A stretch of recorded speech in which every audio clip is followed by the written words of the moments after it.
Denis Stepelton. I'm a homeless vet, combat vet, actually.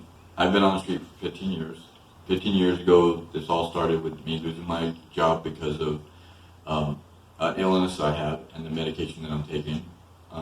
So when I ended up homeless because I don't have a job anymore, I ended up in my vehicle, which ended up being just a temporary shelter for me because of the domino effect that we have out there as homeless. By that, I mean, as I'm staying in my vehicle, there's nowhere for me to park. The local law enforcement will come and run you off from the places you're at. While you're in the middle of your sleep, they'll stop and wake you up and go to your vehicle and run your tags and eventually find something wrong, and then you might go to jail, which I have in that case for whatever reason it may be, and because of that, my car would get impounded. Well, because I'm homeless and I have no income, I can't afford to pay to get my vehicle out.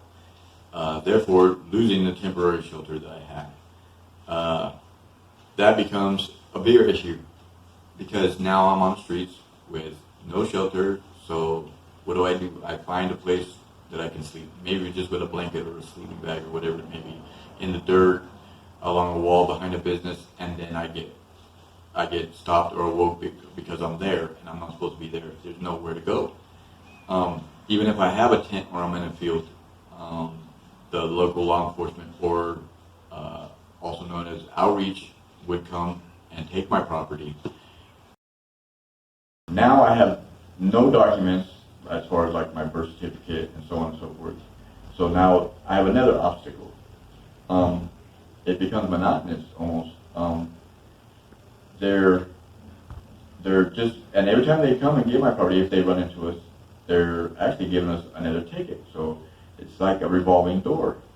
It's no end. They'll tell you, well, at least you're getting just taken care of or whatever it may be, and that's not the case because you're just picking up ticket after ticket and you're constantly just going through the motion.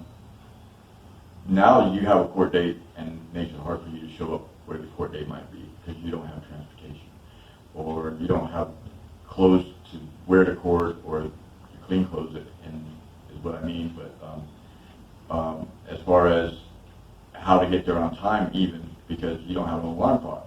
I mean, we do have phones, but how do we plug in our phones if we have nowhere to plug them in to get the batteries charged so we can set an alarm to make it on time to court? Also, we're on probation. We're placed on probation or county supervision like I am. And I've been on the county supervision for almost 2.5 years, I believe now. That being said, I have an ankle monitor, which is also, it's a GPS system, which also has to be plugged in twice a day at the same time in the morning as night for an hour. Problem being, I have nowhere to plug in, as I said before. And when I do plug in, either the businesses are asking me to leave or the law enforcement is asking me to leave. That becomes an obstacle because now I am in violation of my probation. Ending up back in jail once again. It's like a vicious circle, a domino effect even. Where do you go from there? Your self-esteem becomes low, you tend to give up. I know that there are people out there in cities and outreach programs that are out there to help us, and I know that they do mean well, and they want to try to fix the problem, but they're not going to the people where the problem is, and they're not sure how to fix the program to where it will help us out in the long run. And I think what they need to do is they need to talk to the homeless people or maybe get them more involved themselves in the outreach programs themselves, because we're the ones that probably know how to overcome the obstacles or what the obstacles are so that we can assess those obstacles to overcome this epidemic of homelessness that's everywhere. Me, myself, I've gotten involved with a program and I'm working that program and it keeps me out of trouble as much as possible, and I enjoy doing this. And I know I'm doing it not just for me, I'm doing it for all the homeless people out there as well. And I think that if they were to interact with the homeless a little more and maybe get to know some of these people, they realize that not all these people are the stereotypes that they believe they are. They're honest to goodness people they once were before, just like regular citizens, and they can be again with a little help. And I believe that there's probably more out there that could end up in a positive direction than what they think there can be.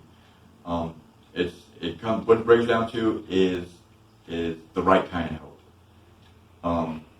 And I know a lot of them were grateful for that help and their blessings to us, and we'll never forget that. But it takes a little more than just putting us in jail or taking our property or taking the places where we need to hang out or whatever away from us, because that's not going to solve the problem at all.